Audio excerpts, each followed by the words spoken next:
Hey, it's Jess and Melissa at Bodify Academy, and we're so excited to sit down and talk all things CoolSculpting and business. So Melissa, first question, thank you guys for submitting these, is how do you keep coming up with ways to improve your practice? That is a good question. So this month in January, we're celebrating our 6-year anniversary. It just seems like yesterday. It seems like yesterday that we opened. I think in the beginning we were like running, not knowing what to do. We were just trying everything. We were throwing it to the wall. If it's stuck, great, we use it. I think after a while, after 6 years, and we're only doing CoolSculpting, you could maybe potentially get a little bit bored with it. And so we're constantly putting on our client hat. How do we improve the experience? How do we improve results? And we're constantly pushing ourselves to be better and better.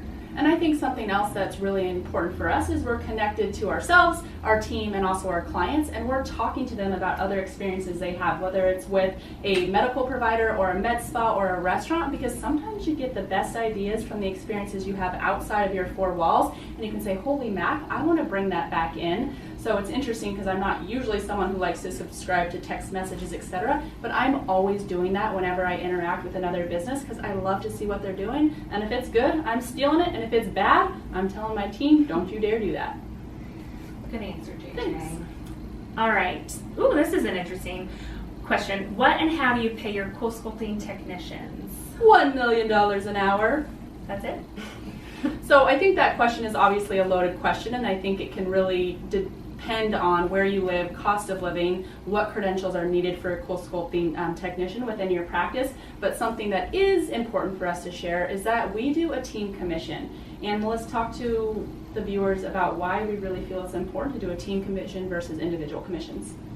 Girls can be catty. Let's get real, right? So we wanted to nix that, nip it in the bud. Nip it in the bud. There we go. Nix it or nip it in the bud. And we just thought, you know what? Every person, from the person answering the phone, welcoming people in, getting people scheduled, doing the consultation, doing the treatments, to taking the follow-up photos, is taking part in this business. And why doesn't everybody get to share in it? And so we just do a percentage based on the total revenue of the business every week that gets divvied up, and the percentage will vary just based on what your role is in the business, how long you've been with us, but usually everybody is hourly plus their commission. And something else I want to point out, and this is important for us as well, our team is not responsible for managing the business. They are not responsible for coming up with the marketing to generate the leads. They are not responsible if Melissa and I are spending money, frivolously. And so where we give people commissions is actually on top line revenue. And I think this is a distinction that's important because guess what? The girls aren't responsible for those things. So why, in some cases, would an office give you a percentage of net profit? I think it needs to be about what they do, which is selling, and that's that, top line number. And it's nice that everybody gets along. It's like kumbaya, right? Yeah. No one's, I talked to that person or I told that person. It's just a really good, happy atmosphere here. When I used to work at PF Chang's, it was also a team commission, and it was remarkable. You didn't walk by a table and see an empty water glass and say, not my table. You actually filled it up because you wanted part of that pooled tip jar. I can't see you being a waitress, but That was good. all right, next question. Oh, my turn. Melissa Ann Mickelson, what has been the most effective marketing exercise you've done for Bodify? Crickets. Yeah, the most effective marketing exercise, like what? Like we were lifting weights and I thought of something. I would say our text message e-blasts are probably hands down my favorite marketing exercise that we're doing. What did we do in 2020 for Black Friday? Yeah, so Black Friday we sent out, was it 3, 4, 5 text messages? Text messages. Yeah, sorry for all of you that got spam. It had a link to a landing page that talked about what our Black Friday deal was. You could purchase that right online. We sold 457 cycles, so I love the text messaging marketing plan. And I do think that's a great question that a lot of people ask, and we always kind of go back to the fact too that there has to be a surround sound effect. You can't just do one thing in isolation, number one, and number two, things change. 6 years ago, we went on Sonoran Living, which is just a local TV channel. You can talk about what you do. We made $60,000 off a 3-minute segment. We did it subsequently, like 5, 6 other times after that. Total dud. Okay. So you just have to have those things in place that you're actually monitoring the ROI, so you can say, hey, is this a good spend, or guess what, I really shouldn't do this again. What are some things that you wish that you knew 6 years ago that you know now? Good question. I think that I wish I knew, although Melissa told me, that there was going to be months that were just painfully slow.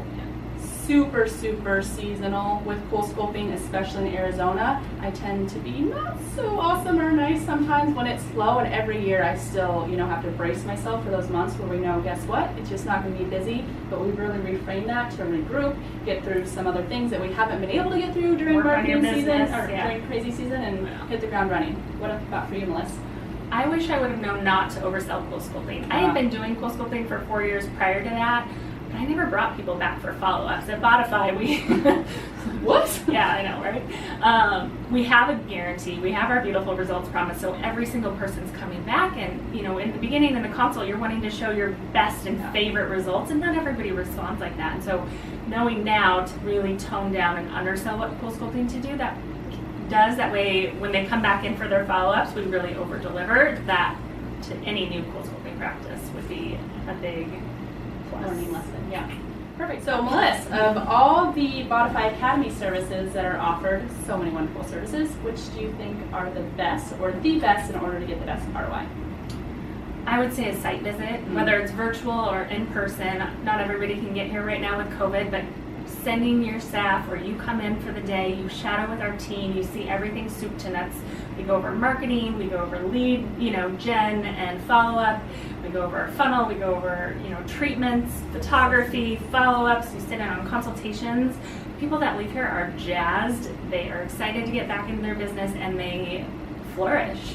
Yeah, I think that energy really begets emotion and fun, and so I think when you come in and you have that energy and it's just palpable, you go home and you feel motivated, and sometimes it's just that little spark and a few of those tools and resources that you picked up that can make a big difference in your practice's success. So I think that was a great answer.